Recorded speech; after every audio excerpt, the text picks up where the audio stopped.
നിലമ്പൂർ പൂക്കോട്ടുംപാടം ജനവാസ മേഖലയിൽ വീണ്ടും കരടിയെത്തി. കഴിഞ്ഞ കുറേ ദിവസങ്ങളായി ഈ മേഖലയിൽ കരടിയുടെ സാന്നിധ്യം കണ്ടുവരുന്നുണ്ട്. ഇന്നലെ രാത്രിയിൽ വീണ്ടും മേഖലയിലെത്തിയ കരടിയുടെ ദൃശ്യങ്ങളാണ് ഇപ്പോൾ പുറത്തു വന്നത്.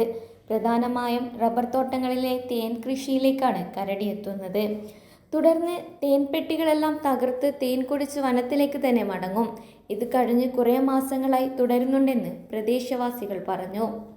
ഇന്നലെ രാത്രി ഏകദേശം ഒരു 10 മണിയാകുമ്പോൾ എൻ്റെ വീടിൻ്റെ തൊട്ടുപുറത്ത് തേനീച്ചപ്പെട്ടി നശിപ്പിക്കാൻ വേണ്ടി കരടി വന്നിരുന്നു. അപ്പോൾ ഞങ്ങളെല്ലാവരും കൂടി ടോർച്ചൊക്കെ തെളിച്ചുകൊണ്ടാണ് അത് വീഡിയോ പിടിച്ചത്. സത്യം പറഞ്ഞാൽ കരടീനെ കൊണ്ട് ഞങ്ങൾക്ക് കൃഷി നശിപ്പിക്കേണ്ട ഒരു അവസ്ഥയാണ് കാണുന്നത്. കൃഷി തുറന്നുകൊണ്ടാവാൻ പറ്റില്ല. ഉത്തരവാദിത്തപ്പെട്ടവരെയൊക്കെ പരാതി രേഖാമൂലമൊക്കെ അറിയിച്ചിരുന്നതാണ്. പക്ഷെ എന്നും കരടി തുടർച്ചയായിട്ട് ഈ ഭാഗങ്ങളിൽ വന്ന് ഞങ്ങളെ ശല്യപ്പെടുത്തിക്കൊണ്ടിരിക്കുകയാണ്. അപ്പോൾ എത്രയും പെട്ടെന്ന് ഇതിനെ ഇവിടെ നിന്ന് പിടിച്ചു കൊണ്ടുപോകാനുള്ളൊരു മാർഗം വനം വകുപ്പ് സ്വീകരിക്കണം എന്നാണ് ഞങ്ങൾക്ക് പറയാനുള്ളത്. അല്ലെങ്കിൽ ഞങ്ങൾ ഈ കൃഷി ഉപേക്ഷിച്ച് പോകേണ്ട ഒരവസ്ഥയാണ് കാണുന്നത്. പന്നി, കുരങ്ങ്, ഇപ്പോൾ കരടി ശല്യം കൂടി ഞങ്ങൾക്ക് ഇവിടെ ജീവിക്കാൻ പറ്റാത്തൊരു മാർഗ്ഗമാണ്. അപ്പോൾ അധികൃതർ ഇതൊന്ന് കണ്ട് ഞങ്ങളിന്ന് സംരക്ഷിക്കാനുള്ള മാർഗം സ്വീകരിക്കണമെന്നാണ് എനിക്ക് പറയാനുള്ളത്.